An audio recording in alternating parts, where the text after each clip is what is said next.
আমাদের আজকের দিনটা কিন্তু খুবই স্পেশাল। সব সেলিব্রিটি আর হচ্ছে কন্টেন্ট ক্রিয়েটররা মিলে একটা গেট টুগেদার হবে। বাই দ্য ওয়ে, আমি কিন্তু এখন ঢাকা থেকে রাজশাহী চলে এসেছি একমাত্র এই প্রোগ্রামটাতে অ্যাটেন্ড করার জন্য। যেহেতু আজকের দিনটা অনেক বেশি স্পেশাল, তো আমি যদি একটু সাজুগুজু না করি তাহলে কি হয়। তো এই জন্যই আজকে আমি চলে আসলাম তিথিস বিউটি পার্লারে। আর এখানে আসার পর সব পরিচিত আপুদের সাথে দেখা হয়ে যায়। তবে আজকে আমাকে সত্যি সত্যি বলবেন আমাকে কেমন লাগছে। এখানে থাকা সব আপুরাই বলতেছিল আমাকে নাকি অনেকটাই ডলের মতো লাগছে। তবে পার্সোনালি তাদের হেয়ার স্টাইলটা আমার কাছে অনেক বেশি ভালো লেগেছে। আজকে কিন্তু আমি আগে থেকেই তাদেরকে বলে রেখেছি আমাকে যেন কোনো প্রকার হেভি মেকওভার না দেওয়া হয়। আমার কাছে কেন জানি বেশি ফাউন্ডেশন অথবা পেন কেক ইউজ করলে আমার ফেসটা অনেক বেশি ফ্যাকাশে লাগে, একদমই বেমানান লাগে। তো এই জন্য আমি আগে থেকেই বলে দিয়েছি আমাকে যেন আজকে খুবই লাইট একটা মেকআপ দেওয়া হয়। আর এখানে এই কিউট বেবিটাকে দেখে মাশাআল্লাহ অনেক বেশি ভালো লাগতেছিল। কি সুন্দর করে সাজুগুজু করেছে, তাই না? এরপর দেখা হয়ে যায় রাত ভাইয়ের একমাত্র ভাবির সাথে। এই ভাবিটা কিন্তু মাশাআল্লাহ অনেক কিউট। মেকওভার করার পর তো তাকে আরো বেশি কিউট লাগতেছিল। এরপর দেখা হয়ে যায় এই বক্সার ভাইয়ার সাথে। আই মিন উনি কিন্তু ভাইয়া না, উনি হচ্ছে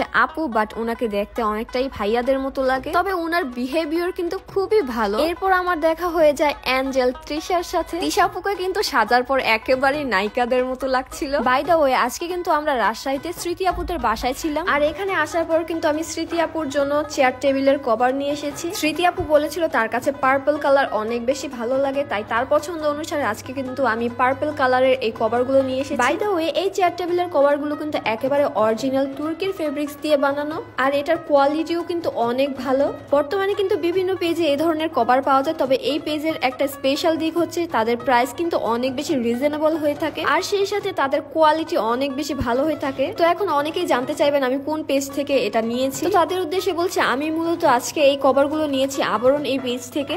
আর আজকে কিন্তু শুধু চেয়ার টেবিলের কভার নেইনি, সেই সাথে কিন্তু আজকে আমি সোফার কভারও নিয়েছি। এখানে ফাহিম অনেক ট্রাই করেছে সোফা কভারটা লাগানোর জন্য, বাট কোনোভাবেই ঠিকভাবে লাগাতে পারছিল না। পরবর্তীতে স্মৃতি আপু এসে এটাকে ঠিকভাবে লাগিয়ে দেয়। আর এটা হচ্ছে আমাদের সোফা কভারের ফাইনাল লুক। এটা দেখতেও অনেক বেশি প্রিটি লাগতেছিল। আর এই হচ্ছে আমাদের চেয়ার টেবিলের ফাইনাল লুক। যাই হোক, আজকে অনেক বেশি কথা বলে ফেলেছি। এখন হচ্ছে স্মৃতি আপুর হাতের খিচুড়ি রান্না খাবো। এই শীতে গরম গরম খিচুড়ি খাওয়ার মজাই কিন্তু আলাদা। আর এই গরম গরম খিচুড়ির টেস্ট কিন্তু অনেক বেশি ভালো ছিল। স্মৃতি আপুর রান্না আসলেই অনেক মজার। বাই দ্য ওয়ে, আজকে কিন্তু এই খাওয়া দাওয়া শেষ করেই সকাল সকাল চলে গিয়েছিলাম পার্লারে। এই পার্লারে যাওয়ার সময় গেছিলাম একেবারে সকিনা হয়ে, আর ফেরত এসেছি একেবারে জরিনা হয়ে। তো আজকে আমার চোখে চমকি টমকি দিয়ে একেবারে জরিনা লুক কমপ্লিট হয়ে গিয়েছে। তবে আজকের আমার এই জরিনা লুকটা আসলে অনেক বেশি সুন্দর লাগতেছিল। যেহেতু জরিনার চুলগুলো সামনে দিয়ে একেবারে পাংখা পাংখা থাকে, তাই আজকে আমার চুলটাকেও একেবারে পাংখা পাংখা করে দিয়েছে। এরপর আমি জরিনার মতো সুন্দর করে বড় একটা কানের দুল পরে নিয়েছি।